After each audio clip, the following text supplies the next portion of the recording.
asiento. Qué privilegio para mí estar aquí frente a tan distinguido auditorio. Que el Señor le bendiga, prospere sus vidas, sus familias, sus ministerios. Les traigo un cordial saludo de parte de la iglesia y la familia mexicana, que siempre tiene a todo el pueblo del Señor en oración.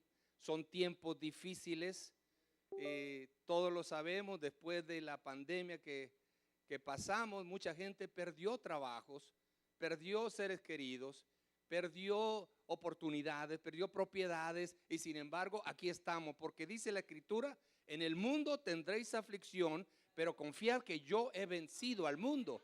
Y esto es lo que vence al mundo: nuestra fe en aquel que nos llamó y que sigue perfeccionando la obra que inició en nosotros y la va a terminar en el día del Señor, para la gloria del Dios el Padre.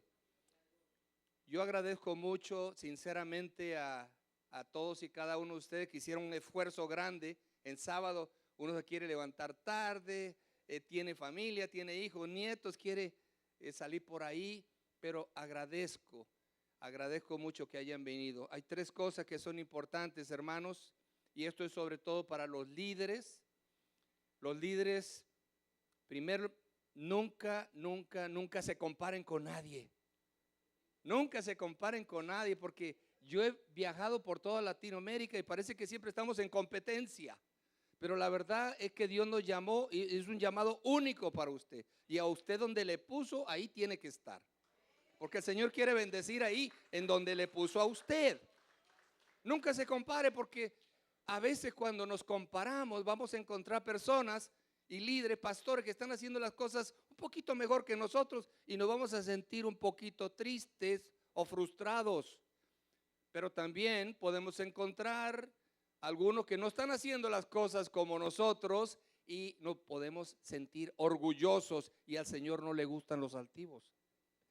Así que no podemos compararnos. El Señor nos tiene aquí y aquí vamos a bendecir a todos los que viven alrededor de nuestra iglesia. Y nunca, a pesar de las crisis, a pesar de las tormentas y todo lo que pasa, nunca se den por vencidos, hermanos. Fuimos llamados a ser conquistadores, a ser vencedores. Hoy estaremos hablando un poquito de cómo edificar una iglesia saludable y de alto impacto. ¿Y por qué estoy hablando de esto? Hoy en día los tiempos han cambiado y nosotros tenemos que cambiar también. La nueva generación que tenemos frente a nosotros son más escépticos. Ya no es lo mismo que antes. Las cosas que hacíamos antes ya no están funcionando tan bien como funcionaron hace unos 10 años o hace unos 20 años. Y hay muchos pastores que están tristes y están agotados, haciendo su mejor esfuerzo, pero no están contentos con los resultados que están teniendo. Algo está pasando, algo debemos hacer. Una iglesia sana crece, una iglesia que está sana, y vamos a hablar un poquito sobre esto. Y cuando dice de alto impacto, es porque la iglesia fue establecida para tener un impacto transformador en la vida de las personas. ¿Cuántos creen eso? No solamente para informarles el plan de Dios, pero transformar su forma de pensar y su comportamiento también. Yo he venido aquí para que tengan vida, pero para que la tengan en abundancia. Hay mucha gente que no está viviendo. Dice una escritura por ahí en Apocalipsis: tienes fama de que vives, pero estás muerto. Dice, así que levántate y refuerza las cosas que quedan y están por morir. A mí me ha tocado, mis queridos hermanos, y lo digo con mucha tristeza, viajar por diferentes países de América Latina y encontrar algunas iglesias que están apuntaladas con alfileres y se están cayendo. El pastor no sabe qué hacer. Es tiempo de volver otra vez a las raíces y decir: Señor, aquí estoy, ¿qué quieres que haga? Porque a veces hacemos las cosas a nuestra manera y no a la manera de Dios, y es por eso que las cosas no están caminando. Pero déjenme decirles algo. Las cosas sencillas cualquiera las puede hacer, pero Dios siempre elige a sus mejores guerreros para las batallas fuertes, y por eso estás aquí, hermano. Si tú estás aquí, estás respirando porque el Señor no ha terminado contigo y tiene un plan glorioso para toda la gente y la familia que vive en tu ciudad. Abraham dijo, estoy muy viejo. Moisés dijo, no sé hablar. Gedeón dijo, no sé pelear. Isaías dijo, soy pecador. Jeremías dijo, soy demasiado joven. ¿Cuál es tu excusa? Porque todos ellos trataron de buscar escapar del plan y de la voluntad de Dios, y ustedes saben lo que pasó. Ustedes conocen la historia. Así que vamos a estar hablando ahorita, y yo quiero asegurarles que el Señor está con nosotros en esta mañana.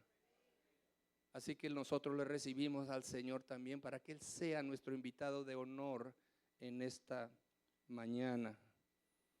Déjenme decirles que recientemente estaba leyendo un libro cuyo título me llamó poderosamente la atención. El título era Autopsia de una iglesia moribunda.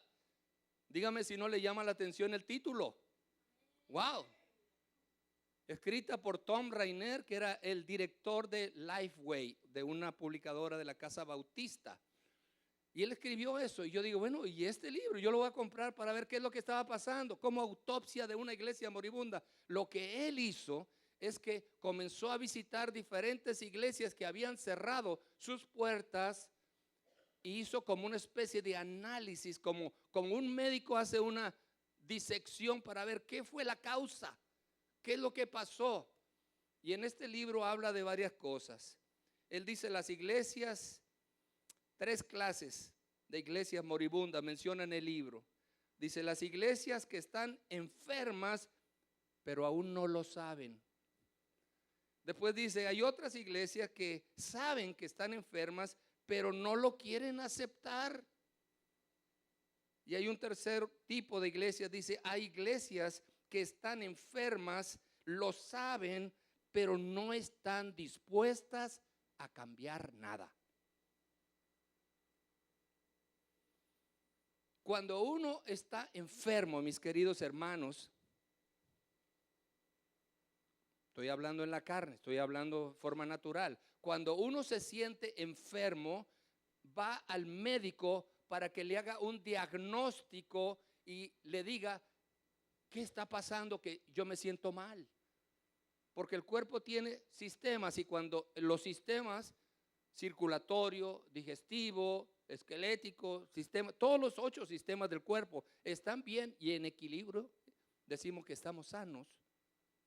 Pero cuando uno de los sistemas no funciona, entonces nos enfermamos. Vamos al médico y le decimos, me siento mal.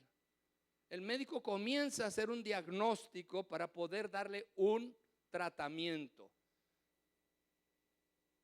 Y normalmente el médico profesional le va a decir, abre la boca, y le va a meter ahí un termómetro, va a decir, ok, y va a escribir algo.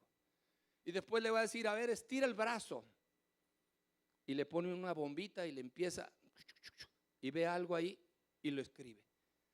Y después le va a decir, a ver, súbete aquí. Ajá, la báscula. ¿Cuántos años tienes? Ok. Y apunta. Después le dice, ok, párate aquí. Y le toma unos rayos X y comienza a ver y escribe. Le toma sangre, si quiere hacer algo más profundo, y ve los resultados. Al final, él tiene un cuadro que le va a indicar qué es lo que está pasando con tu cuerpo para darte, ese es el diagnóstico. ¿Sabes qué? Tienes esto. En base a todas las lecturas de los diferentes análisis, esto tienes, y después te va a dar algo para que tú te recuperes.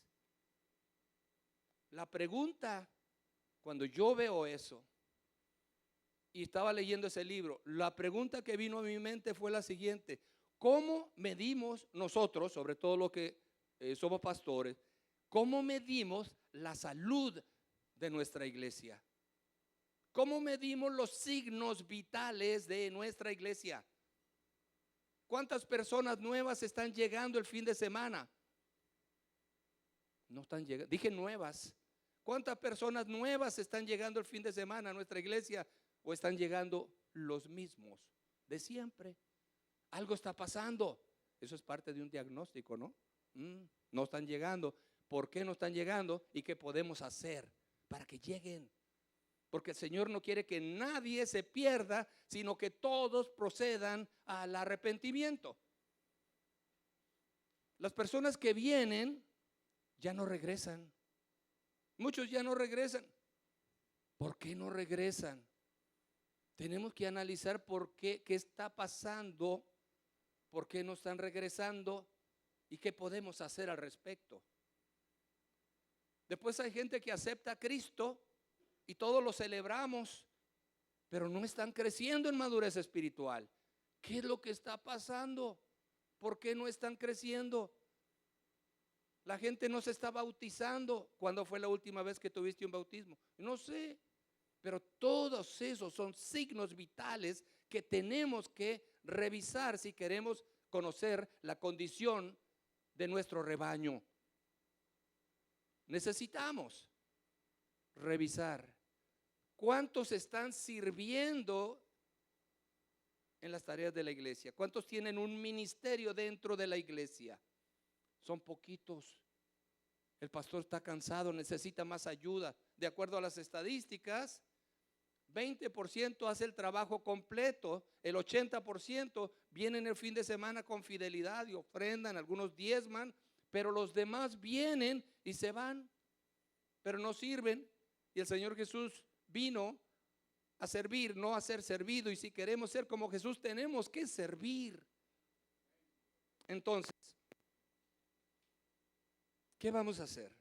Tenemos que comenzar a ver los signos vitales de nuestra iglesia. En otras palabras, conviértase usted, hermano, hermana, en un doctor, en una doctora que puede hacer un análisis, una revisión para poder darle un tratamiento adecuado a las cosas que están impidiendo el avance de la iglesia. La iglesia crece porque la Escritura dice que el crecimiento lo da Dios. Pablo sembró, Apolo regó, el crecimiento lo da Dios. Pero nosotros fuimos llamados a ser colaboradores con Dios en la edificación del reino. Entonces, ¿qué es lo que debemos hacer? ¿O qué debemos dejar de hacer que nos está trayendo este resultado? Este libro, Autopsia de una iglesia moribunda, yo seguí leyendo y él encontró algunas causas de muerte. No solamente hizo un diagnóstico, pero encontró algunas causas que provocaron la muerte de la iglesia. Él lo hace en un sentido figurado, porque nosotros que sabemos que lo único que va a prevalecer va a ser la iglesia, ¿verdad? La palabra de Dios, eso no va a perecer, pero aquí lo hace en un sentido figurado. Y el propósito del libro y del autor es animarnos, como que abrirnos los ojos a una realidad inminente. El 80% de las iglesias, de acuerdo a las estadísticas, están estancadas, están en un estado de, digamos más bonito, estabilidad. Pero están estables, pero después de ahí comienza la decadencia y después va a necesitar una máscara de oxígeno. Entonces encontró esto. Causas de la muerte, de acuerdo a ese libro, dice: querer crecer sin hacer trabajo de evangelismo. ¿Cuántas personas están saliendo a compartir lo que Dios ha hecho en sus vidas? Yo no sé. Otra razón que dice, otra es la cosa que encontré. Muchas veces el pastor, con respeto, se dedica a cuidar o se dedicó a cuidar y alimentar a los que ya había ganado. A los que ya había ganado. Entonces la recomendación era ponerse unos lentes bifocales para ver los que ya ganó y por la parte de arriba ver todavía los que faltan allá afuera por alcanzar. La otra causa que menciona ahí dice: no había un plan ni un proceso para el crecimiento espiritual de sus miembros. Entonces llegaban y eternamente necesitaban alimento. Entonces el enfoque era alimentar, alimentar, alimentar, pero nunca ellos salían a compartir. La otra cosa que encontró es que había un ministerio infantil que solo servía para entretener a los niños y no para formarlos como discípulos a su nivel. Y nosotros necesitamos instruir al niño en su carrera. Y muchas iglesias no le dan una importancia al ministerio infantil. Parece como que vamos a necesitar unas hermanas que nos ayuden. Ayuden significa que nos cuiden, nos entretengan mientras nosotros le predicamos a sus papás. Pero la realidad es que hoy en día son los niños los que llevan a sus papás a la iglesia. Los papás, con tal de que los hijos vayan a la iglesia, sobre todo si son adolescentes y vemos lo que está pasando allá afuera, porque hoy en día la cultura influencia más a la iglesia que la iglesia a la cultura, ¿verdad? Con tal de que vayan los hijos a la iglesia, ellos están dispuestos a ir a la iglesia que a ellos les guste. Y los niños van a escoger una iglesia en donde hay un ministerio infantil intencional, en donde hay enseñanza, también hay diversión, hay algo colorido. Los maestros de la escuela dominical son entrenados, están preparados, tienen un orden. Los papás están contentos cuando ven que el niño se comporta mejor, está aprendiendo valores, está aprendiendo tradiciones familiares. Pero el libro dice eso, que hay muchas iglesias que no tienen un ministerio infantil. Otra cosa que dice es que muchas eran guiados más por las tradiciones que por la misión. Las tradiciones son importantísimas porque son el ADN de la iglesia. Dios hizo a cada iglesia y le dio una personalidad, una identidad, un ADN que solo esa iglesia tiene. Pero cuando eso es más importante que la misión a la que fue encomendado, entonces ahí es donde nos atoramos y no hacemos algunos ajustecitos. El libro dice también que muchas veces se predica más información y no transformación. Información sobre lo que la Biblia dice, pero la Biblia dice y Jesús decía, ahora ve y haz lo mismo. Ser oidores, pero ser hacedores. Entonces, a veces sucede, no estoy hablando del caso de nadie aquí en particular, pero me ha tocado viajar por toda Latinoamérica y otros continentes, y esas iglesias que les digo que están apuntaladas con alfileres son este tipo de iglesias que están al borde de cerrar la puerta. Y nosotros no queremos ayudar, queremos servir, pero el mensaje nunca cambia. Es poderoso para la destrucción de fortalezas, pero los métodos tienen que cambiar. Los métodos tienen que cambiar. Entonces, una iglesia saludable y de alto impacto sin comprometer el mensaje y la misión, porque en muchas ocasiones, con tal de que la gente llegue, estamos dispuestos a tolerar ciertos comportamientos en la gente, y eso no se vale. Cuando Dios cambia a una persona, la cambia de una manera radical, la cambia de una forma radical. Estuve yo en una iglesia en México, en la ciudad de Pachuca, Hidalgo, hay unos 2 horas de la Ciudad de México, y el pastor, un amigo mío de mucho tiempo, muy amigo, muy cercano, y me invitó para un servicio. Yo fui, y el pastor Haroldo Espinosa me dice, oye David, quiero presentarte a alguien importante. Entonces ya le llama a alguien, y era un político, un senador o un diputado, no recuerdo, hace muchos años de eso, pero él vino y venía como todo político, y entonces pues bueno, son de los que saludan así, ¿verdad? Que no saludan así, saludan ¿Ah? Entonces vino muy propio y entonces me dice, quiero presentarle un amigo, el pastor David Tamés, viene acá y así, muy así, casi no, muy erguido, no se movió ni nada de nada, pero yo noté algo en él. Ya lo saludé, Dios le bendiga.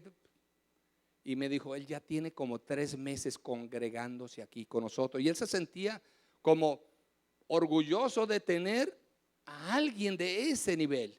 Qué bueno. Pero le dije, oye Haroldo, como eres mi amigo, te voy a decir algo en confianza. Dile al diputado, al hermano diputado, que se ponga los cigarros Marlboro en la bolsa de atrás, porque aquí como la camisa es blanca, se le transparentan. Gloria al Señor. Dice, es que pues es nuevo. Le digo, no, el Señor cambia radicalmente. Él no puede ir poco a poquito, o te cambia o no te cambia.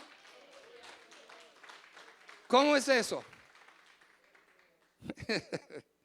Disculpen la broma, pero eso es la verdad.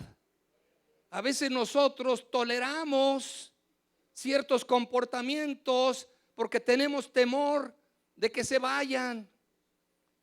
Y son de los que diezman. No queremos que se vayan, entonces toleramos ciertas cosas. Pero el Señor no puede ser burlado. Todo lo que sembramos, eso vamos a recoger. Tengamos cuidado con esas cosas, hermanos. Por eso digo yo, sin comprometer el mensaje, sin comprometer, vamos a decir las cosas como son. Pecado es pecado. Bueno, es como pecado chiquito, pecado.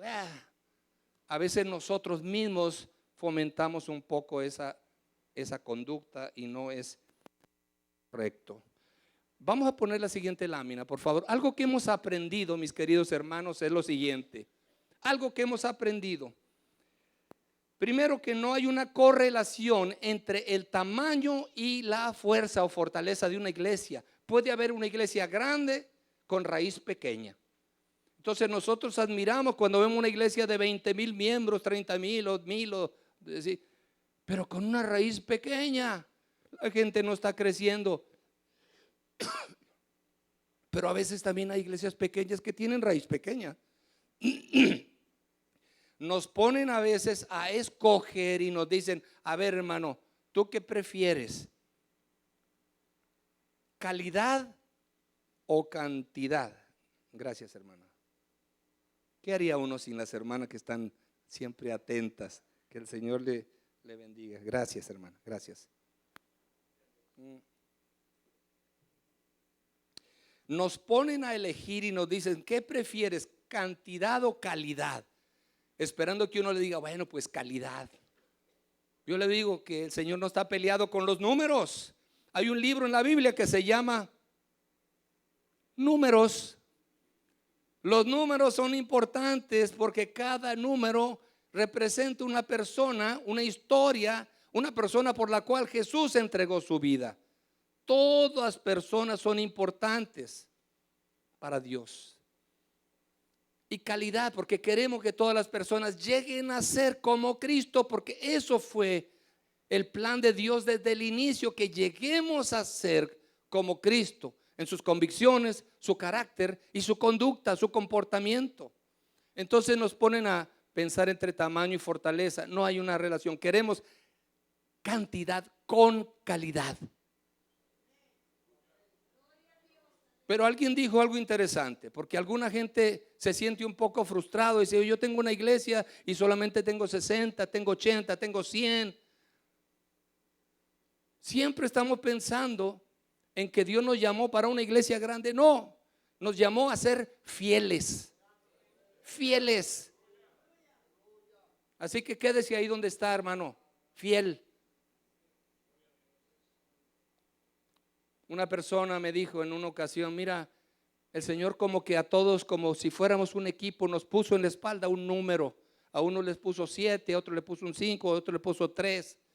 Algunos tuvieron la oportunidad de estudiar, prepararse, ir a la ciudad. Otros están ministrando en el campo y no tuvieron oportunidades de estudiar. Entonces, igual como en la parábola de los talentos, a uno les dio más, otro menos. Pero al final de cuentas, ese número es el que Dios va a ver por atrás. Y si te puso un 5, Él espera que tú seas un 5, no un 4, no un 3.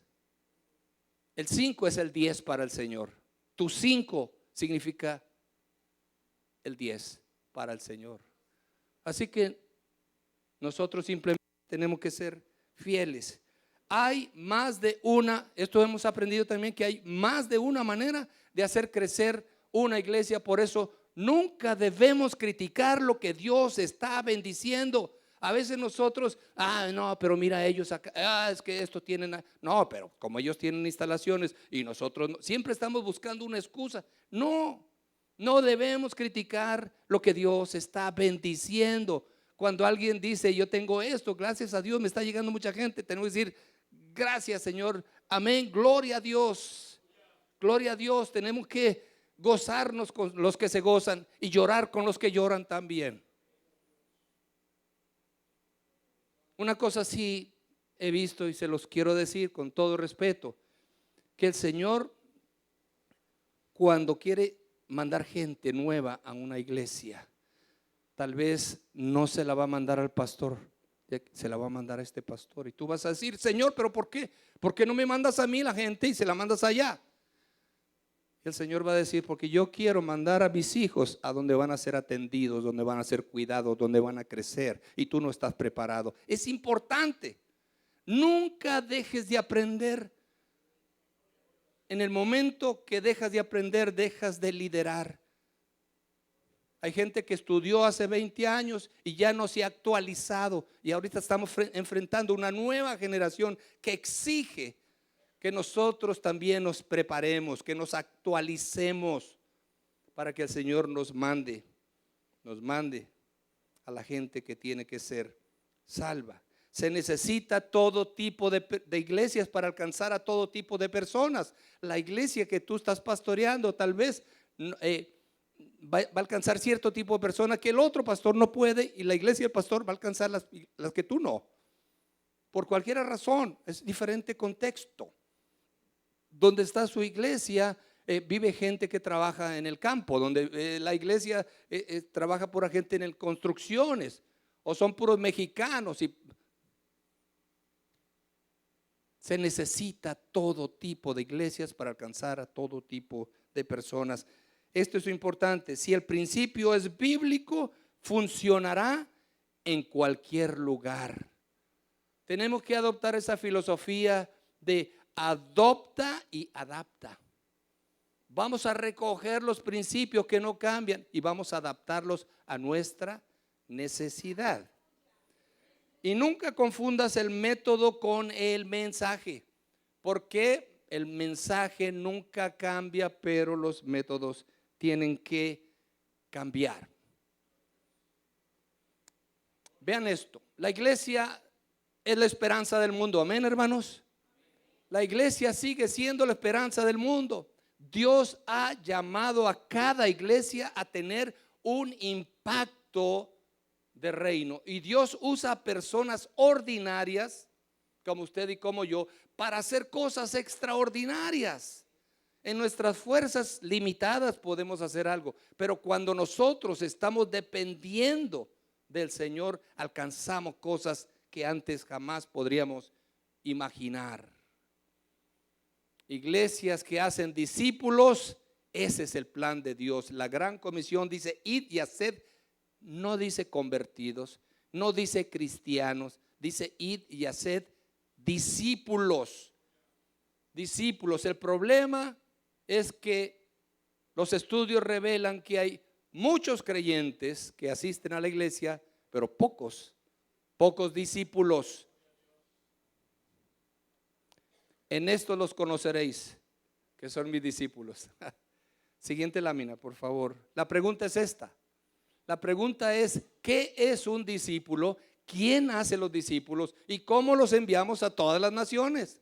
Esas son las preguntas que nos hacemos, porque si fuimos, esa fue la comisión. Al final de cuentas, el Señor nos llama y nos va a decir, oye, ¿cuántas actividades hiciste? ¿Cuántos seminarios hiciste? ¿A cuántos retiros fuiste? ¿Cuántas despensas entregaste? Todo eso es bueno. Pero al final el Señor nos va a decir cuántos discípulos hiciste. Porque esa es la misión, ese es el mandato. Id y haced discípulos. ¿Quién hace los discípulos? La iglesia de Jesucristo es la que se encarga de hacer discípulos. Pero para poder hacer discípulos necesita tener un plan y necesita tener un proceso para hacerlos. ¿Y cómo los enviamos a las naciones? Vamos a estar hablando un poquito de eso, pero veamos hacia atrás.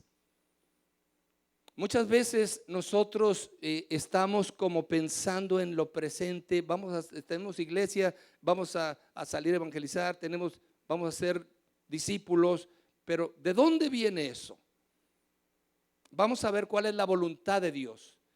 La voluntad de Dios, hubo un momento en donde los discípulos le dijeron a Jesús: enséñanos a orar.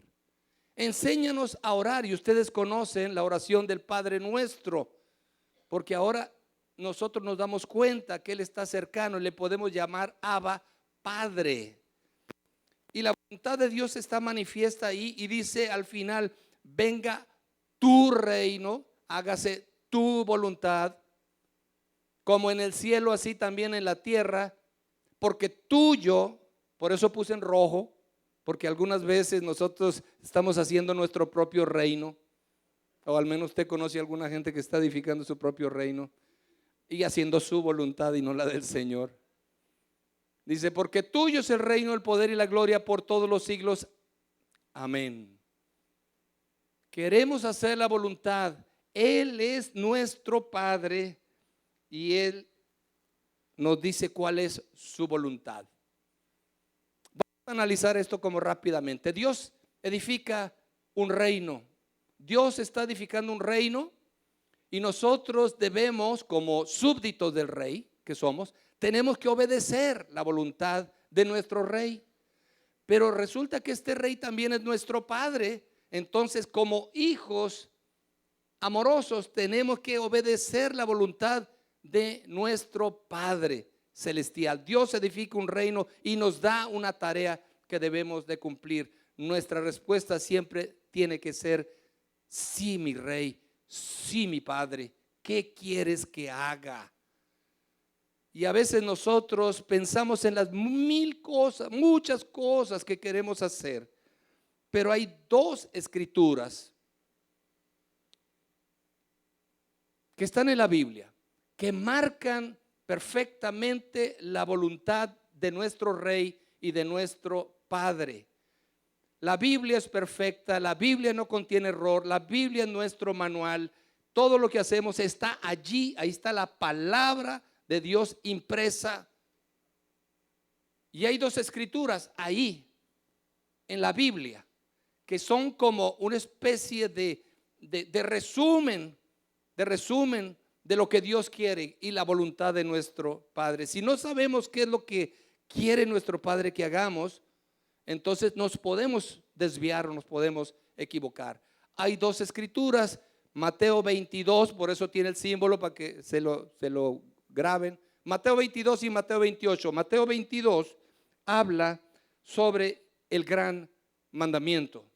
Gran mandamiento que ustedes conocen, tal vez han predicado, tal vez se lo han memorizado. Yo no sé qué tanto lo hemos practicado, pero sí lo sabemos. Mateo 22, Mateo 28. Ama al Señor tu Dios con todo tu corazón. Y vea la palabra ahí en negrita: todo, todo. Él ocupa el primer lugar en nuestra vida, en nuestra mente, en nuestro corazón, en nuestras fuerzas, en todo, ¿no? Ama después a tu prójimo como a ti mismo. De estos mandamientos depende toda la ley y los profetas. ¿Imaginan lo importante que es el gran mandamiento? Estos dos los conoce todo cristiano sin importar su trasfondo denominacional. ¿Por qué? Porque son palabras de Jesús y todos queremos obedecer a Jesús. Ahí no hay controversia. Cuando hablamos de otras cosas, de bautismo, de santa cena, de doctrina, ahí tenemos nuestras diferencitas y nuestras cositas. Cuando hablamos del gran mandamiento, la gran comisión, son palabras de Jesús. Y Él nos está diciendo que debemos amar a Dios, número uno, con todo. ¿Qué significa con todo? Con toda tu mente, con toda tu corazón, con toda tu alma y con todas tus fuerzas, dice en uno de los evangelios. ¿Por qué? Cuando yo le amo con toda mi mente, Él ocupa el primer lugar. Cuando yo tomo decisiones, primero le digo, Señor, necesito que me ayudes porque es una decisión difícil. Cuando va a comprar una casa, cuando se va a casar, cuando tienen un bebé, hay decisiones en la vida donde usted necesita definitivamente consultar con el Señor. La mente, el corazón. Uy, en el corazón hay muchas cosas, ¿no? Muchos deseos, pero cuando Dios es el que ocupa el número uno y no hay espacio, nadie le va a robar ese lugar al Señor. Le estamos amando con todo el corazón, con toda nuestra alma. ¿Qué significa el alma? El alma es lo que marca la dirección de nuestra vida. Son las emociones, es lo que nos guía en la vida. Y con todas nuestras fuerzas, y nuestras fuerzas están en nuestro cuerpo. Mis oídos le pertenecen a Dios porque yo le amo con todas mis fuerzas.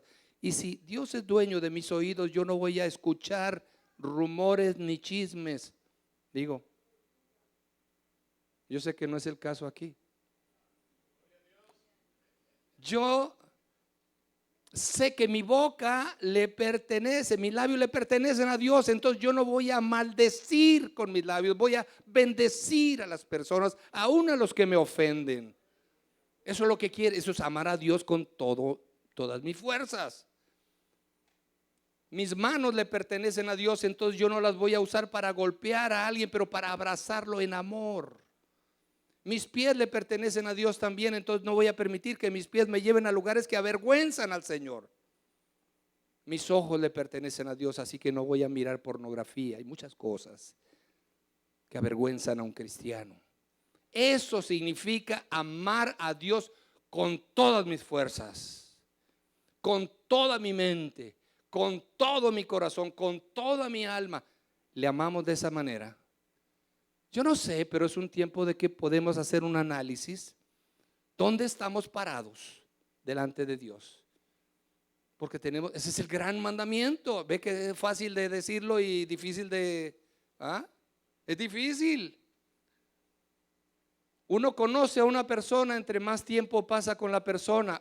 Yo tengo 43 años de casado, aunque me vean así de jovencito. 43 años, 2 hijas ya casadas, 6 nietos, todos sirviendo al Señor. Y mi esposa, cuando yo llego a casa, me dice, hoy subiste unas 2 libritas. Me conoce, son muchos años. O llego yo a la casa y me ve y me dice, ¿qué te pasó? Digo, güey, ¿por qué me preguntas eso? ¿Qué me pasó? ¿Qué me ves o qué? Dímelo todo. A los varones nos gusta resumir, ¿no? Me fue bien, llegué, un poco de tráfico. Y yo, no, sí, pero a ver, dime más. Dime el detalle, ¿no? Entonces ella me conoce y dice, es que yo nomás de verte la cara, de verte cómo caminas, yo sé que algo pasó. Y cuando ella cumple años, yo sé qué tipo de fragancia, perfume le voy a comprar si ella quiere eso. O qué tipo de comida, si la voy a llevar a cenar o algo. Yo sé qué tipo de ropa le gustaría si la llevo a una tienda. Ya la conozco. Ahora la pregunta es esta. ¿Cuánto tiempo pasas tú con el Señor, con Dios, para decir que le conoces? ¿Verdad? ¿Verdad? Muchos dicen Señor, Señor, pero no por eso van a entrar en el reino de los cielos. Dices que me amas, pero no cumples con mis mandamientos. Entonces nosotros amar a Dios con todo es una tarea y un desafío muy grande para todo cristiano. Y luego viene la gran comisión. Por tanto, vayan y hagan, no creyentes, pero hagan discípulos de todas las naciones Y luego dice, bautizándolos en el nombre del Padre y del Hijo y del Espíritu Santo, y enseñándoles a obedecer todo lo que les he enseñado. Dice, enseñándoles a saber. No, dice enseñándoles a obedecer. Muchas veces nosotros pasamos información, pero el Señor quiere transformación.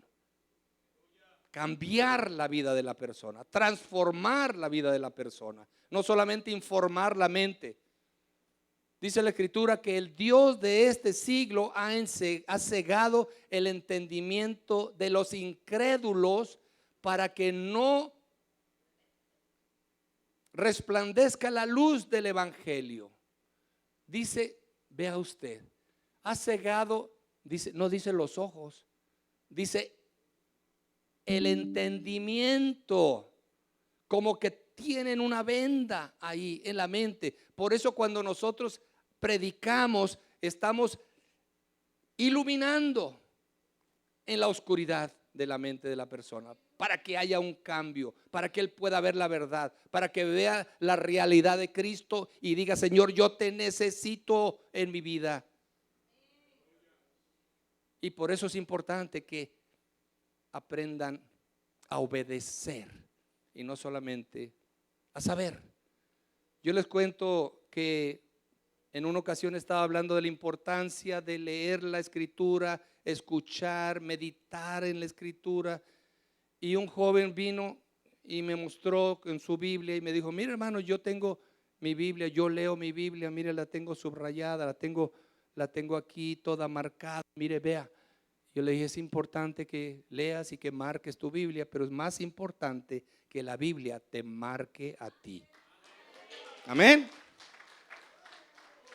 Se tiene que ver, se tiene que notar lo que el Señor ha hecho en nuestra vida. Mucha gente trae en un automóvil un pescadito y no por eso ya es cristiano. Ah, mira, ahí va un cristiano y ahí va con el cigarro. No, es que era el mecánico que estaba arreglando el automóvil.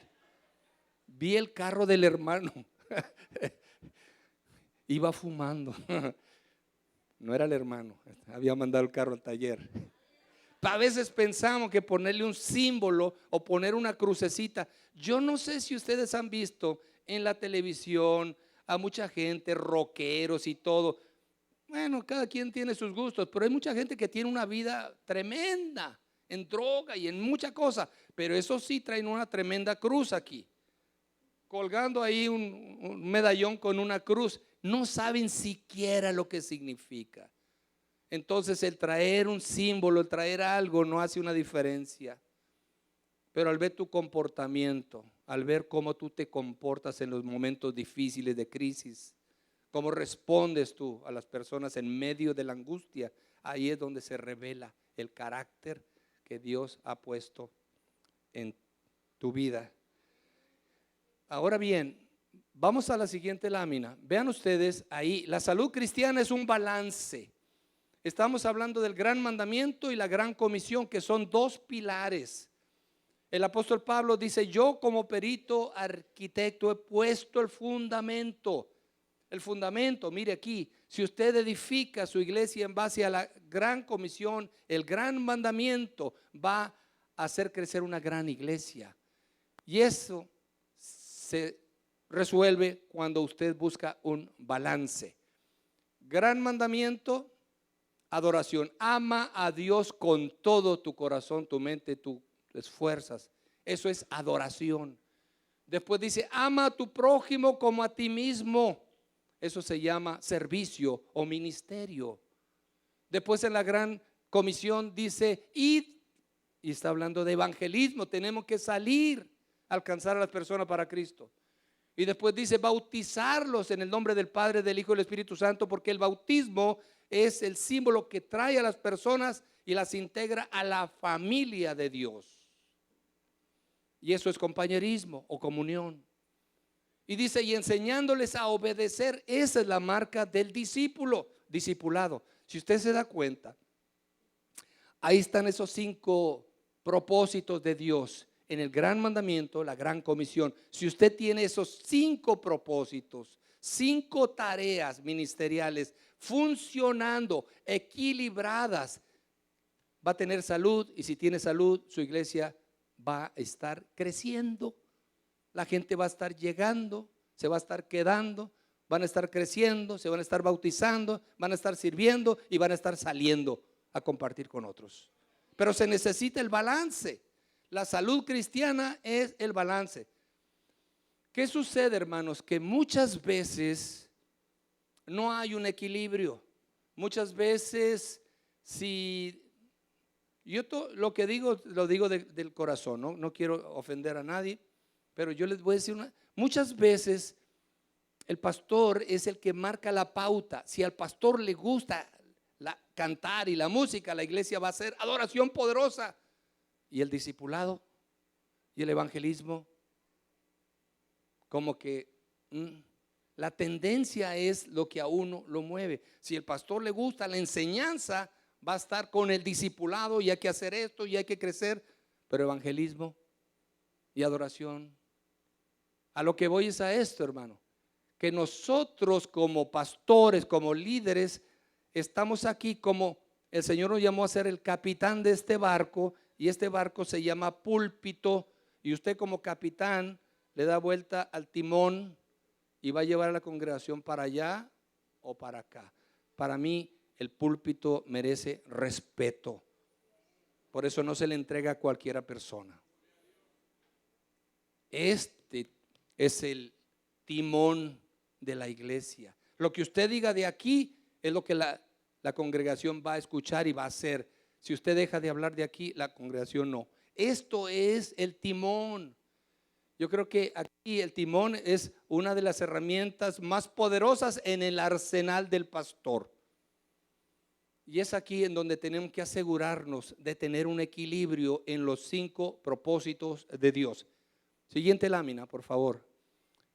La salud es un balance en la vida de la iglesia. Los 5 tienen que ser parte de la vida de la iglesia. No solamente una cosa, otra cosa. Las 5 en nuestra iglesia necesitamos tener adoración poderosa. Necesitamos invitar a los hermanos a que sirvan en alguna tarea, algún ministerio. Necesitamos animar a los hermanos a que salgan a compartir el evangelio con los demás. Efesios 4 dice que Dios dio a la iglesia pastores, evangelistas, dice a fin de, y esa es la clave, a fin de que edificaran a los miembros para que hagan la obra del ministerio. No es el pastor el que hace la obra, son los miembros entrenados por el pastor. Discipulado, la gente tiene que estar creciendo, y compañerismo, tiene que haber unidad. En esto van a conocer que somos uno, así como tú y yo somos uno. Juan 17, 21. Eso es lo que dice, para que el mundo crea. Ahora nos ven tan divididos, ahora nos ven discutiendo, compitiendo. Dicen los incrédulos, los no creyentes, dicen, eso es un cristiano. ¿Cuál diferencia hay con este otro? Lamentablemente, el mundo tiene al pastor y su familia como en una cajita de cristal, y siempre están viendo y esperando que cometa algún error para poder decir, mira. ¿Por qué? Porque nuestra vida es nuestro mensaje. La gente va a hacer lo que vea en nosotros y no lo que nosotros les digamos que hagan. Así que es nuestra vida la que marca la diferencia.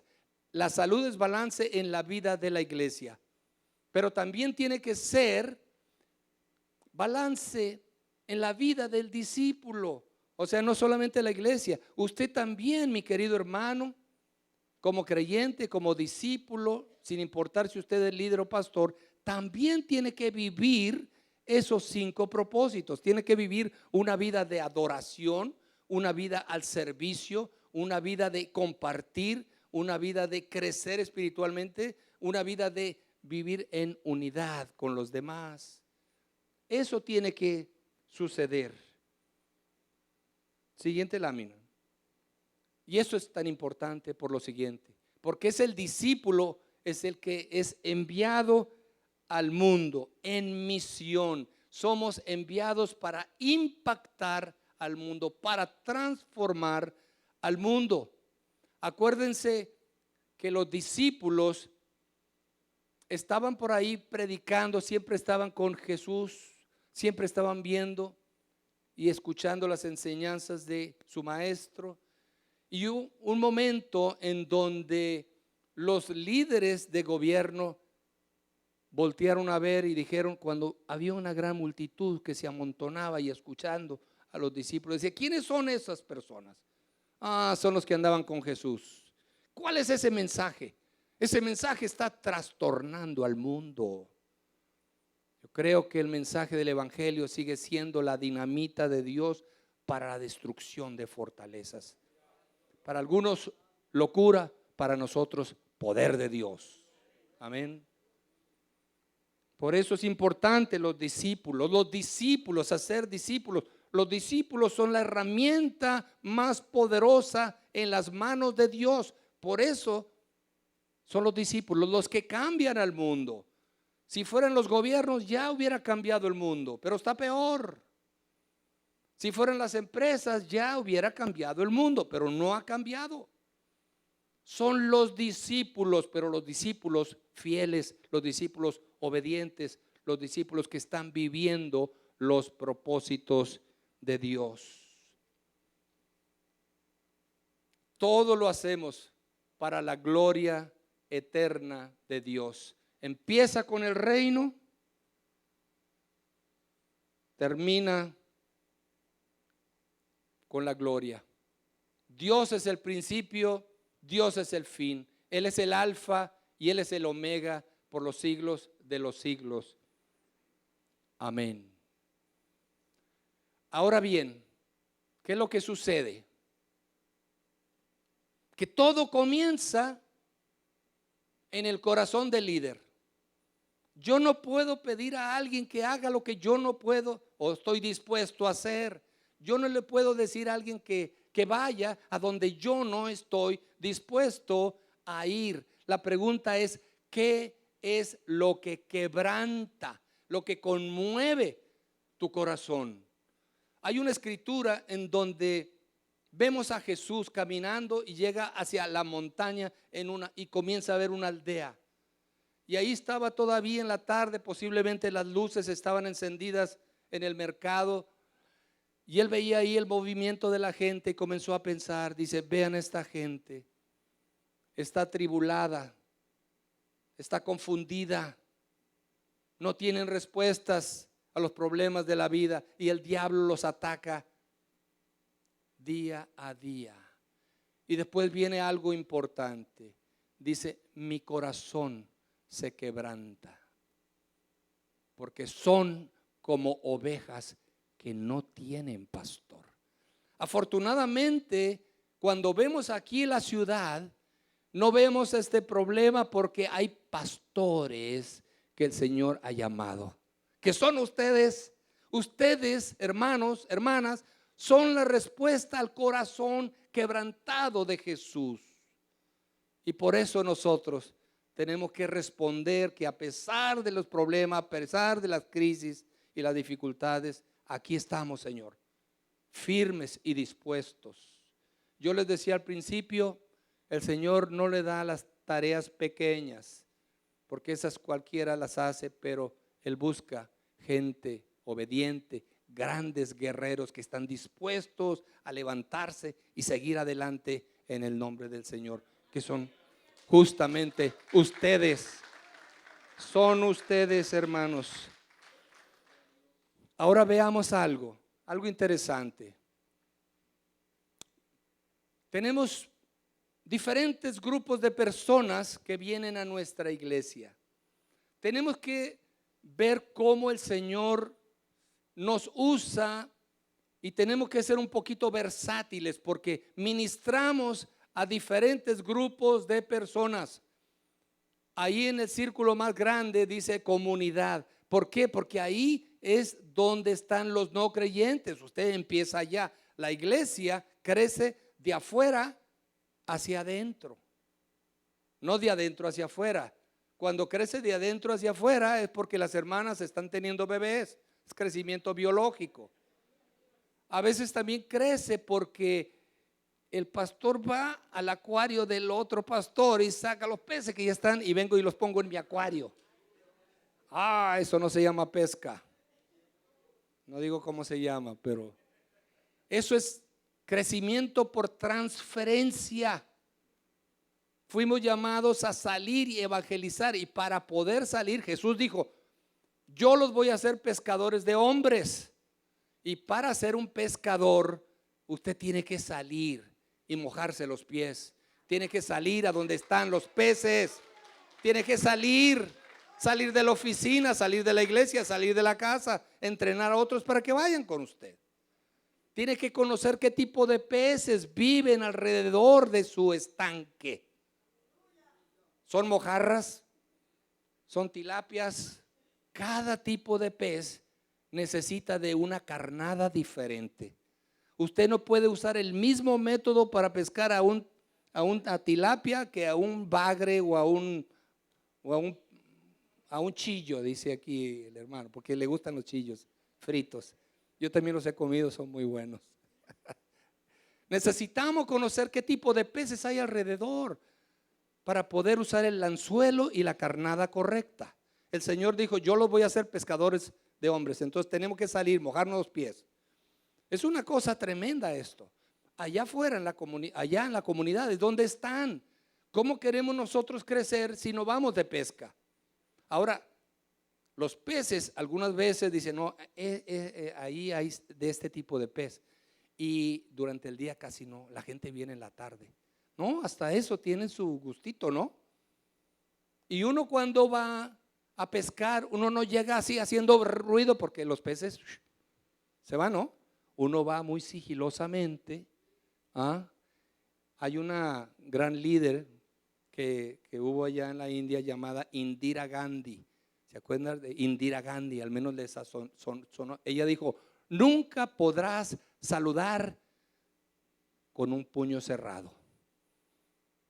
Tienes que hacerte amigo de la gente, acercarte para después ganarlo.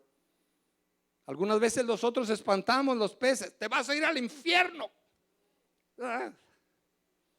Antes, el tipo de evangelismo era: si hoy tuvieras un accidente y te encontraras con el Señor, estás listo para enfrentarte con Él. Y la gente así: tengo miedo, acepto a Cristo. Pero después no duraba, porque la motivación era el miedo. Hoy en día las cosas han cambiado y más bien la gente no le tiene miedo a la muerte. Más bien hay que decirles: si Dios te da un día más de vida, tienes algo que valga la pena por lo cual vivir. Propósito en la vida. Tienes un propósito, vale la pena. Tenemos que cambiar. El mensaje no, pero los métodos tienen que cambiar. En la comunidad, recuerdo yo un pasaje de la Escritura que ustedes conocen muy bien. Nosotros le conocemos, le llamamos la pesca milagrosa. ¿Se acuerdan de ese pasaje? Resulta que Jesús se encuentra por ahí caminando y encuentra a un pescador profesional llamado Pedro. Y Jesús le dice: ¿tienes algo de comer? Y Pedro le dice: no. Lo he intentado toda la noche, lo hemos intentado. Estoy hablando de profesionales, y no hemos pescado nada, pero porque tú me lo pides, pues vamos. Y Jesús dijo: vamos a pescar. Y cuando iban allí, seguramente Jesús le dijo: dale un poquito más a lo hondo, porque a veces nos gusta nomás estar en la orillita, ¿no? No arriesgar mucho, ¿verdad? Dale para allá. Y ustedes conocen la historia. Dice la Escritura que los peces casi saltaban a la barca y se estaba llenando tanto que tuvieron que llamar a otros para que la barca no se hundiera. Wow, la pesca milagrosa. La pregunta que yo me hice fue: siendo un pescador profesional, haber intentado toda la noche, ¿qué fue la diferencia entre pescar y no pescar? Encontré dos cosas que quiero que se las guarden. Si no recuerdan nada más de este seminario o esta conferencia, estas dos cosas sí. Uno, la diferencia entre no pescar y pescar tanto fue la presencia de Jesús en la barca. Y si tú invitas a Jesús a tu barca, tu matrimonio, tu familia, tu iglesia, vas a tener esas grandes bendiciones, vas a pescar mucho. Invítalo. En Apocalipsis hay una escritura que dice: he aquí, yo estoy a la puerta y llamo. Y yo me pregunto: ¿y por qué estás afuera, Señor? ¿Cuándo lo dejamos afuera? Y nosotros nos estamos confiando en nuestra propia inteligencia, prudencia, equipos, herramientas y demás. Yo creo que es tiempo de que invitemos otra vez a Jesús a nuestra barca. Él va a hacer la diferencia, porque la segunda parte lo indica claramente. Jesús le dijo a Pedro: lanza la red hacia el otro lado. A veces hacemos lo mismo una y otra vez, esperando un resultado diferente. Jesús en este ejemplo nos dice: intenta algo diferente, algo. Y él le hizo en obediencia. Y ustedes saben lo que pasó. Lanza la red hacia el otro lado. Y no solamente eso, sino se lo garantizó. Dijo: lanza la red hacia el lado derecho y pescarás algo. Hay una garantía, hay una seguridad. No estaba Jesús hablando nomás por hablar, sino dijo: lánzala al otro lado y vas a pescar. Y ustedes ven lo que pasó. Por eso, si ustedes intentan algo en el nombre del Señor, van a pescar y van a tener esa pesca milagrosa por la cual han estado orando y soñando por mucho tiempo. Y después de ahí salieron, y a pesar de que se dedicaban a la pesca y del producto de la pesca vivían, dice la escritura, dejándolo todo, le siguieron. Ya no era importante, era más importante lo que habían encontrado, dejándolo todo. Imagínense, nunca habían pescado tanto. Ese era, wow, qué cantidad de dinero hubieran ganado, porque a eso se dedicaban y de eso vivían. Dice la escritura, dejándolo todo, le siguieron. Y le preguntaron: ¿a dónde vas? Y Jesús dijo: ven y ve. Ven y ve. No requiere ningún compromiso. Es como cuando nosotros salimos afuera y decir: bueno, ¿y dónde la iglesia? Mira, ven y ve. Ven, no hay compromiso, ven y ve. Y cuando vienen aquí, los atrapamos para Cristo. Hay que ser hábiles en la pesca.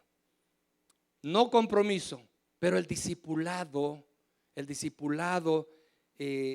es comenzar de cero compromiso, un poco más de compromiso, un poco más, hasta que llegas al compromiso máximo. El pastor venía diciendo ahora que veníamos de donde estamos aquí a la iglesia, sobre el compromiso del discípulo.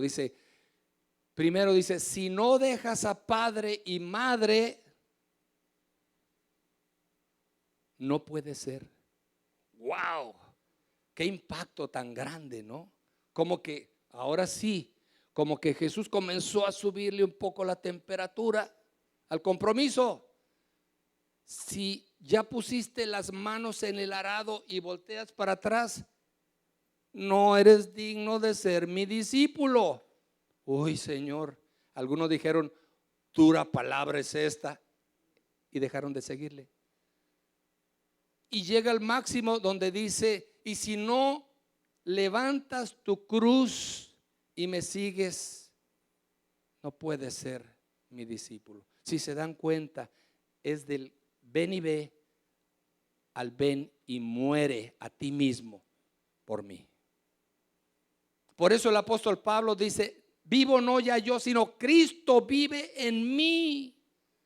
Esa encarnación es el punto máximo de obediencia de un discípulo.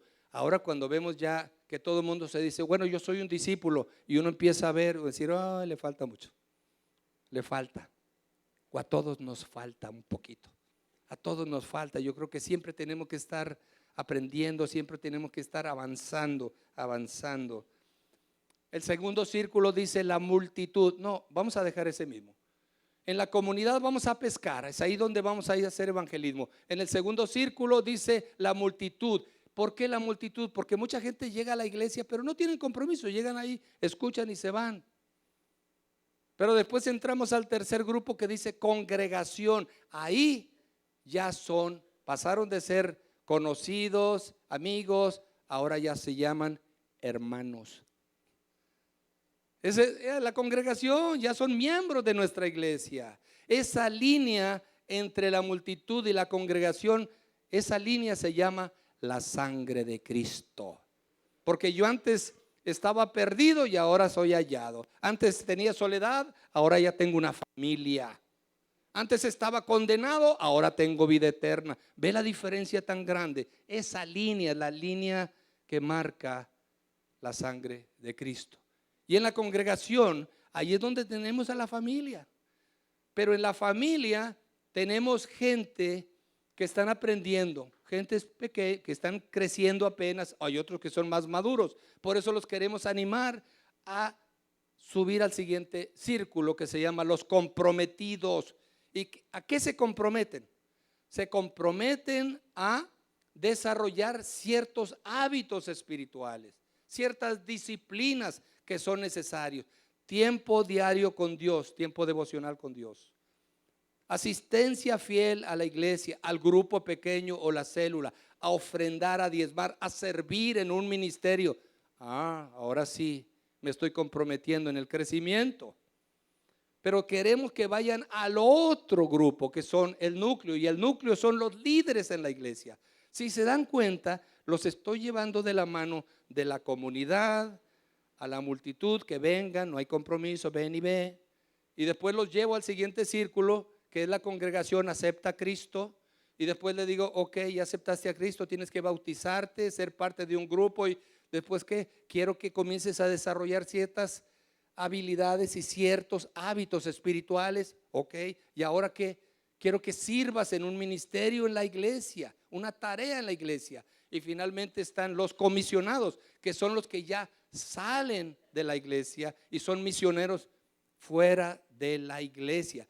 Si ustedes se dan cuenta, estos círculos muestran diferentes personas que ustedes ya tienen en la iglesia. Seguramente ustedes, si se ponen a pensarlo, seguramente tienen personas en su iglesia que son fieles.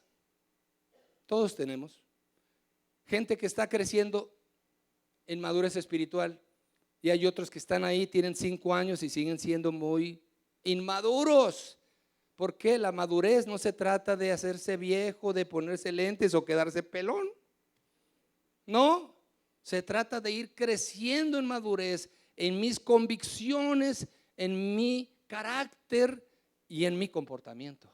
Y quiero llegar a ser como Cristo.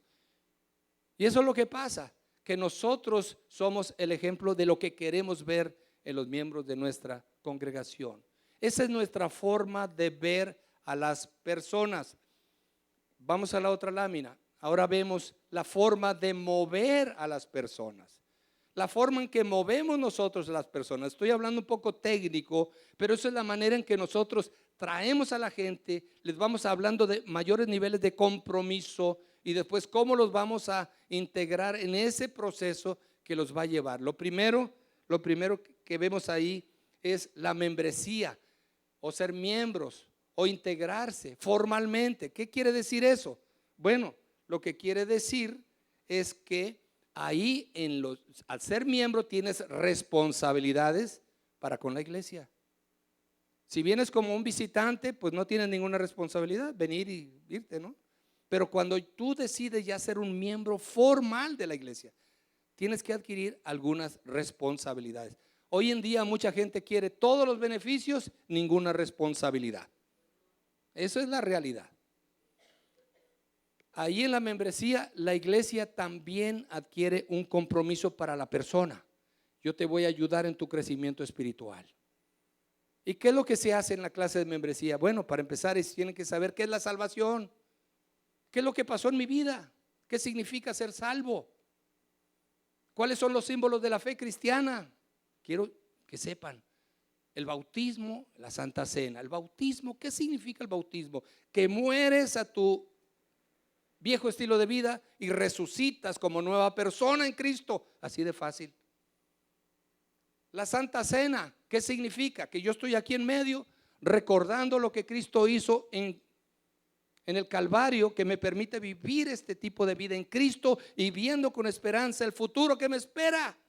Eso es la Santa Cena, en términos resumidos. A veces nosotros complicamos un poco la cosa y la gente tiene un poco de temor. Tiene que aprender algunas cosas básicas. Eso es ahí en la clase, cuando apenas se integran formalmente. ¿Quiénes son los líderes? ¿Cómo puedes llegar a ser un líder tú en la iglesia? ¿Quién es el pastor? ¿Quiénes son los diáconos? ¿Quiénes son los sugieres? ¿Qué puedes hacer en la iglesia? ¿Cuál es la estructura? Pero después queremos que no se queden ahí.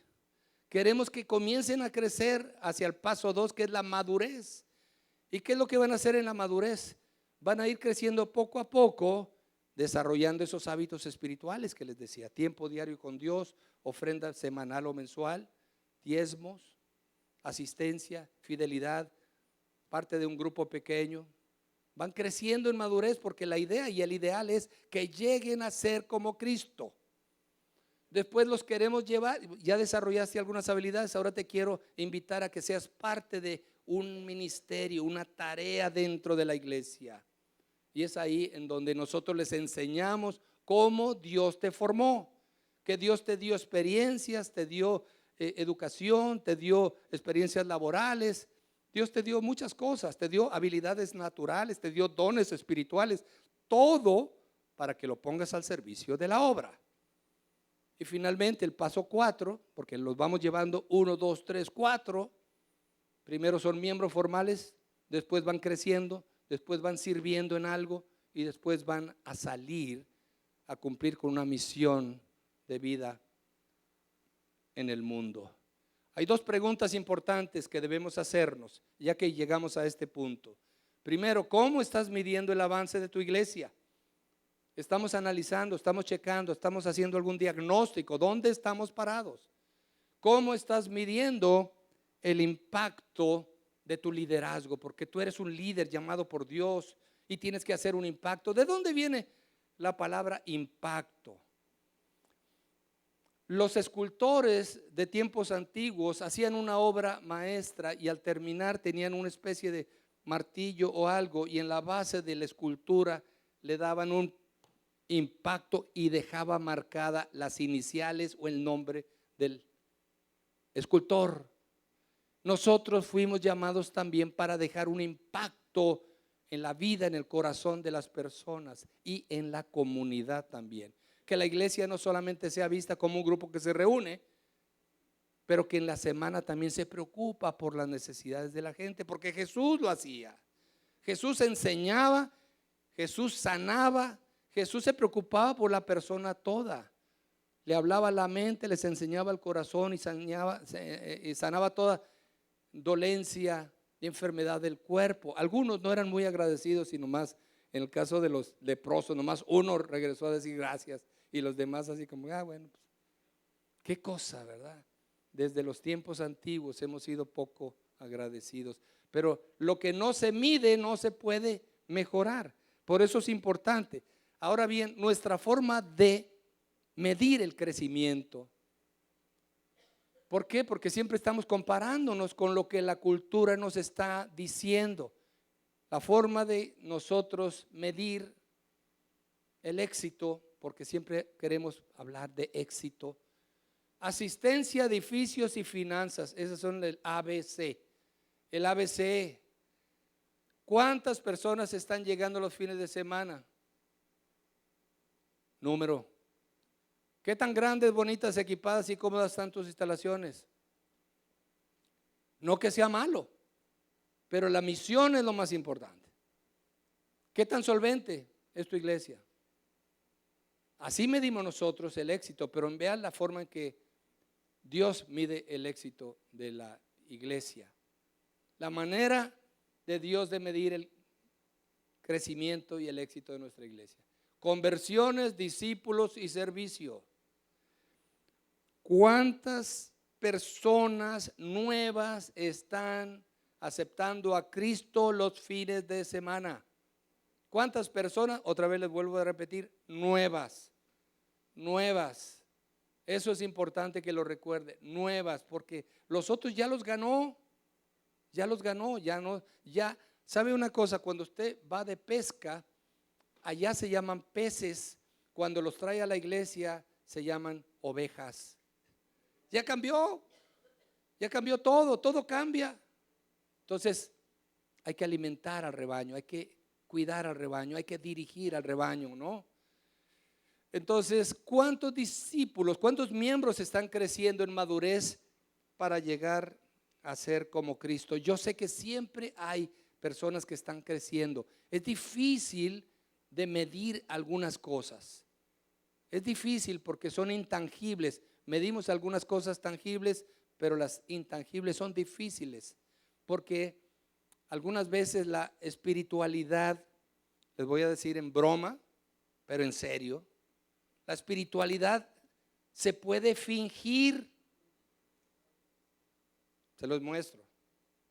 Viene una familia en el carro manejando el domingo para llegar a la iglesia al servicio, y viene la pareja discutiendo de problemas y los niños gritando allá y cámbiale la música, y vienen acá. En el momento que se estacionan en la iglesia, abren la puerta. Dios les bendiga, hermanos. ¿O no? Sí. Viene usted un hermano y usted sabe porque alguien se lo comentó que están pasando un tiempo difícil porque el hermano perdió el trabajo y todo. Y viene el hermano y usted le dice, hermano, ¿cómo está? Bendecido, hermano. ¿Verdad? No tiene nada de malo ser auténtico, ser genuino, ser tú. Si no eres tú, pues ¿quién va a ser tú? Tú. Entonces, servicio ministerial, ¿de qué manera estás atendiendo las necesidades reales de la comunidad? ¿De qué manera estás atendiendo las comunidades reales? Jesús se preocupaba por las personas. Yo he escuchado a alguna gente que dice, vamos a ir a salvar almas, vamos a ir a ganar almas. El alma es importante, pero el cuerpo también. Jesús se preocupaba por toda la persona, no solamente por ganar el alma. Eso es importante que lo sepamos, ¿no? Porque hay familias que están sufriendo, que necesitan una mano de ayuda. Un kilo de azúcar, un poquito de café. A lo mejor hay alguien aquí en la comunidad que rodea su iglesia, que necesitan, que no sea vista su iglesia solamente un lugar a donde ir, pero una familia a la cual pertenecer, y una familia donde hay amor, y una familia donde hay preocupación, y hay caridad, y hay atención a las necesidades del pueblo. Yo no sé cómo ando con el tiempo, pero hay 3 marcas en una iglesia de alto impacto. 3 marcas que es lo que queremos lograr. Hoy les quiero hablar de 3 marcas que debe haber una iglesia de alto impacto y 5 características que debe tener un discípulo de alto impacto también. Porque la iglesia está para ser discípulos, pero ¿qué tipo de discípulo queremos? ¿Verdad? Una iglesia dice, bueno, nosotros estamos sembrando una nueva iglesia, pero si la iglesia es una iglesia que está un poquito enferma, lo que va a producir va a ser otra. Entonces tenemos que ser una iglesia sana para producir una iglesia sana. Tenemos que estar bien nosotros para producir discípulos sanos también. Entonces 3 marcas. La primera son esos que yo les he estado repitiendo, porque pedagógicamente cuando uno repite, se queda algo en la mente. Alguien dijo, ¿no? El que no sabe aprende y el que sabe repasa. Así que ojalá ustedes ya saben todo esto. Entonces un repaso que estamos haciendo todos. Personas nuevas están viniendo a Cristo regularmente. Esa es la primera marca. Asegúrese de que el fin de semana están llegando personas nuevas. Si tenemos que ir a ver y descubrir qué tipo de gente hay ahí en nuestra comunidad que antes no lo sabíamos, haga un estudio. ¿Cuáles son las necesidades? ¿Cuáles son los temores? ¿Cuáles son las angustias que tienen las familias que viven alrededor de nuestra iglesia? ¿Cuáles son los intereses que tienen ellos para poder usar la carnada correcta y decir, aquí tenemos esto? Aquí tenemos. Es que yo me preocupo, están preocupados por los hijos y por lo que hay allá. Aquí en la iglesia tenemos un ministerio para niños que les enseña valores, tradiciones y los aparta de otras. Oh, yo quiero ir a esa iglesia, quiero llevar a mis hijos. Esas cosas es importante. Personas que están viniendo y estamos ahí hablando de cumplimiento de la gran comisión. Los nuevos creyentes están creciendo espiritualmente. Vamos a asegurarnos de tener un plan y de tener un proceso. ¿Cómo poder llevar de la mano a una persona que llega por primera vez a la iglesia y que no sabe qué es lo que está pasando en su vida? Nosotros tenemos la primera pregunta que hace un nuevo creyente que levantó la mano es: pastor, pues yo acepté a Cristo y ahora ¿qué sigue? Y necesitamos estar listos para decir, tienes que bautizarte. Es importante que te integres a la familia. Ya me bauticé, pastor, ¿y ahora qué hago? Tienes que venir fielmente los domingos a la iglesia, hermano. Tienes que venir. Es importante que te estés alimentando. ¿Y qué más? Pues que seas parte de un grupo, de una célula, como usted le llame. En el libro de los Hechos dice, en el templo y en las casas. En el templo y en las casas. Y en las casas son los grupos, son las células. Es ahí donde se da el crecimiento. Y lo vamos a ver más adelante. Ahí estamos cumpliendo con el gran mandamiento. Estamos queriendo siempre sembrar y establecer una base sólida, que son palabras de Jesús. Porque si yo les digo, bueno, es que esto lo dijo tal o mi jefe, no, estoy hablando de la Biblia. Aquí yo no voy a promover a Chip Ingram o a Rick Warren o a nadie. Al Señor Jesús, que nos dijo, esto es lo que quiero que hagan. Y eso es lo que estamos hablando aquí. Gran comisión, gran mandamiento. Y luego la iglesia está satisfaciendo las necesidades de su comunidad. Eso es la gran compasión. Mateo 22, Mateo 28, Mateo 25. Mateo 22 es el gran mandamiento. Mateo 28 es la gran comisión. Y Mateo 25 es la gran compasión. Porque Jesús tuvo compasión de la gente. Y dice, cuando tú le das, aunque sea un vaso de agua, a este más pequeño, a mí lo haces. Y yo lo voy a recordar.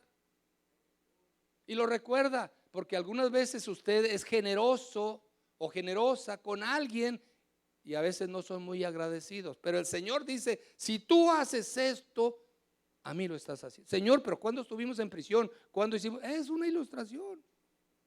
Pero si tú haces esto, yo lo voy a recordar. Y yo creo que nosotros queremos agradar al Señor. Cuando cumplas con estos criterios, tendrás un impacto transformador. Y es lo que queremos. 3 marcas de una iglesia de alto impacto. Vamos a hacer aquí hacemos un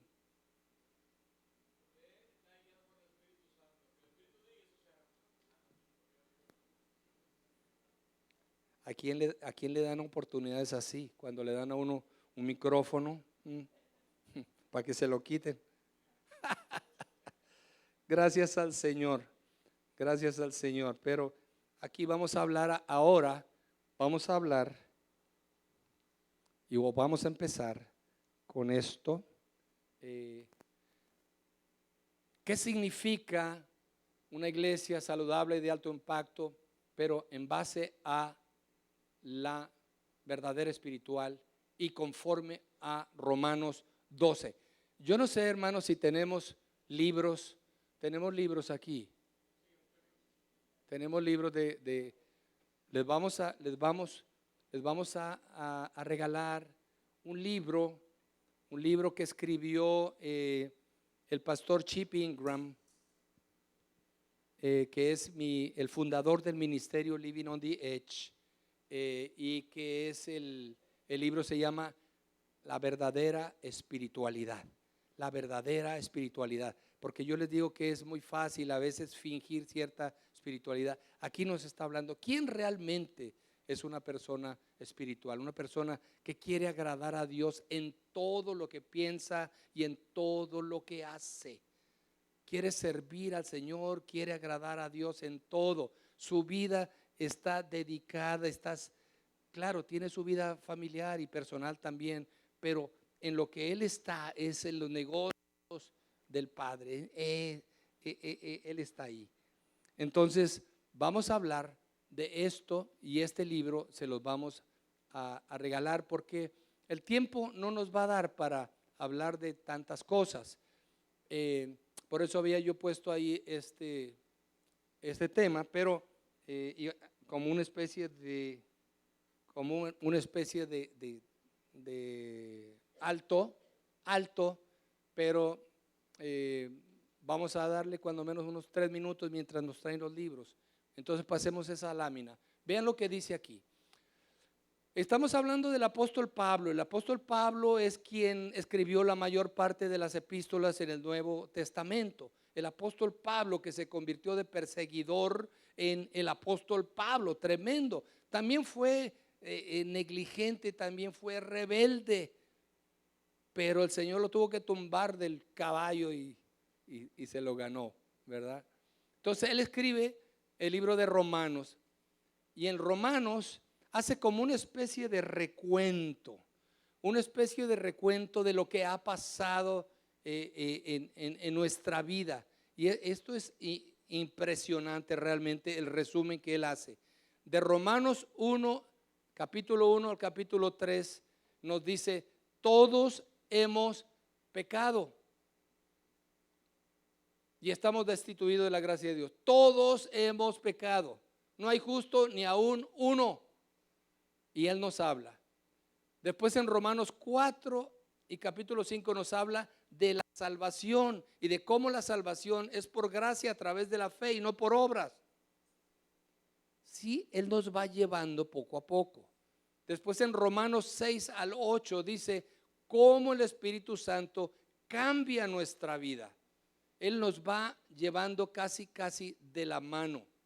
Es el Espíritu Santo el que hace la diferencia en nuestra vida. No lo podemos hacer en nuestra propia fuerza. Después en Romanos 9 al 11 nos habla del plan soberano de Dios para cumplir con todas sus promesas. Pero después entramos aquí. En Romanos 12 nos habla del perfil de un discípulo de alto impacto.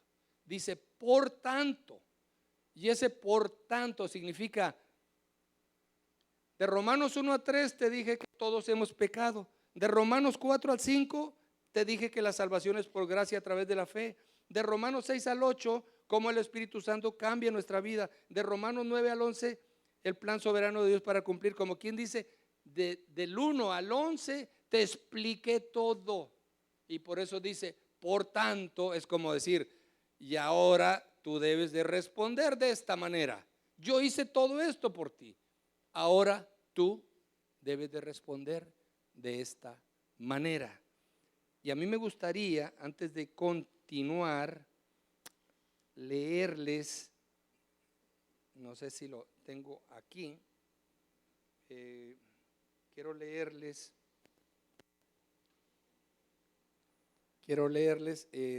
justamente de qué estamos hablando. A ver. Romanos 12. Bueno, como aquí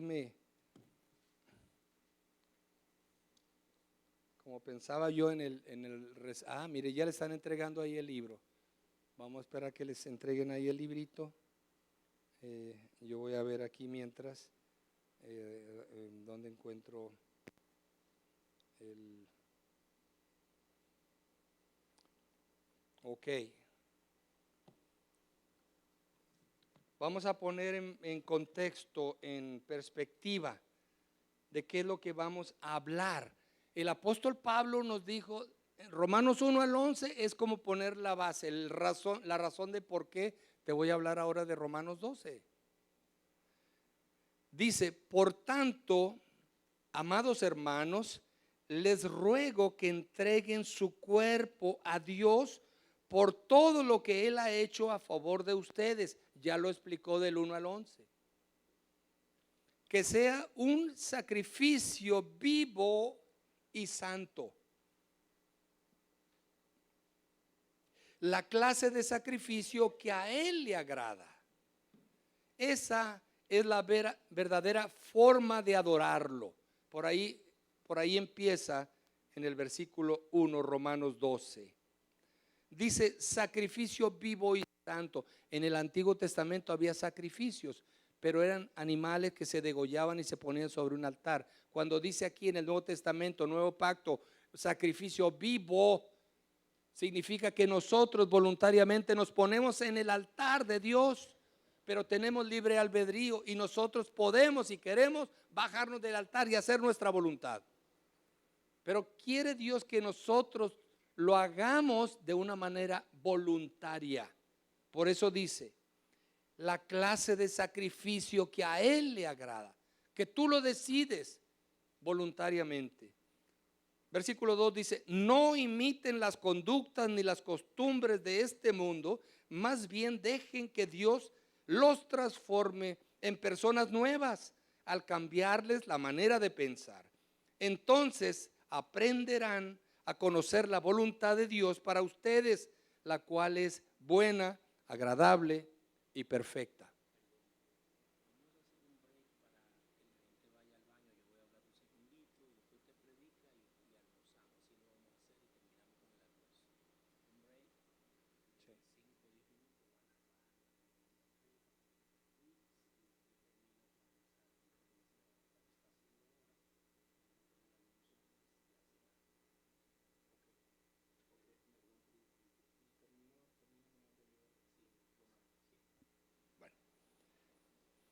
Versículo 2, no imiten las conductas ni las costumbres de este mundo, más bien dejen que Dios los transforme en personas nuevas al cambiarles la forma de pensar. Hoy estamos siendo bombardeados por muchas ideologías y por muchas cosas. Dice, entonces cuando hay una transformación en nuestra forma de pensar, aprenderán a conocer la voluntad de Dios para ustedes, la cual es buena, agradable y perfecta. Versículo 3 dice, basado en el privilegio y la autoridad que Dios me ha dado, le advierto a cada uno de ustedes lo siguiente. Y esta es una advertencia del apóstol Pablo a nosotros. Ninguno se crea mejor de lo que realmente es. Sean realistas al evaluarse a ustedes mismos. Háganlo según la medida de fe que Dios les ha dado. Así como nuestro cuerpo tiene muchas partes y cada parte tiene una función específica, el cuerpo de Cristo también. Nosotros somos las diversas partes de un solo cuerpo y nos pertenecemos unos a otros. Dios, en su gracia, nos ha dado dones diferentes para hacer bien determinadas cosas. Por lo tanto, si Dios te dio la capacidad de profetizar, habla con toda la fe que Dios te haya concedido. Si tu don es servir a otros, pues sírvelos bien. Si eres maestro, enseña bien. Si tu don consiste en animar a otros, anímalos. Si tu don es dar, hazlo, pero con generosidad. Si Dios te ha dado la capacidad de liderar, toma la responsabilidad en serio. Y si tienes el don de mostrar bondad a otros, hazlo con gusto. 9. No finjan amar a los demás, ámenlos de verdad. Aborrezcan lo malo, aférrense a lo bueno. Ámense unos a otros con un afecto genuino y deleítense al honrarse mutuamente. No sean perezosos, más bien trabajen con esmero y sirvan al Señor con entusiasmo. Alégrense por la esperanza segura que tenemos. Tengamos paciencia en las dificultades y sigan orando. Estén listos para ayudar a los hijos de Dios cuando pasen necesidad. Estén siempre dispuestos a brindar hospitalidad. Bendigan a quien los persiguen. No los maldigan, sino pídanle a Dios en oración que los bendiga. Alégrense con los que estén alegres y lloren con los que lloran. Vivan en armonía unos con otros. No sean tan orgullosos como para no disfrutar de la compañía de la gente común. Y no piensen que lo saben todo. Nunca devuelvan a nadie mal por mal. Compórtense de tal manera que todo el mundo vea que ustedes son personas honradas. Hagan todo lo posible por vivir en paz con todos. Queridos amigos, no tomen venganza. Dejen que se encargue la justa ira de Dios, pues dice las Escrituras: yo tomaré venganza, yo les pagaré lo que se merecen, dice el Señor. En cambio, si tus enemigos tienen hambre, dales de comer. Si tienen sed, dales de beber. Al hacer esto, amontonarás carbones encendidos de vergüenza sobre su cabeza. No dejen, hermanos, que el mal los venza, más bien venzan el mal haciendo el bien. Tremendo. Ese es el apóstol Pablo. Ese es el apóstol Pablo que del 1 al 11 nos dice todo lo que Dios hizo por nuestra vida, y por tanto nosotros ahora debemos hacer esto. Un perfil de un verdadero discípulo obediente con estas 5 características, y esas 5 características las vamos a aprender juntos ahora cuando regresemos y después de que el pastor Zapata nos dé un anuncio. Gracias por su paciencia hasta ahora. Vamos a continuar. Gracias, pastor. ¿Cómo les ha ido? Levanten las manos los que están disfrutando esta mañana de la bendición. Yo siento el aplauso como medio tímido. Debiéramos dar un verdadero aplauso al Señor. Amén. ¿Cuántos tienen sus libros? Levanten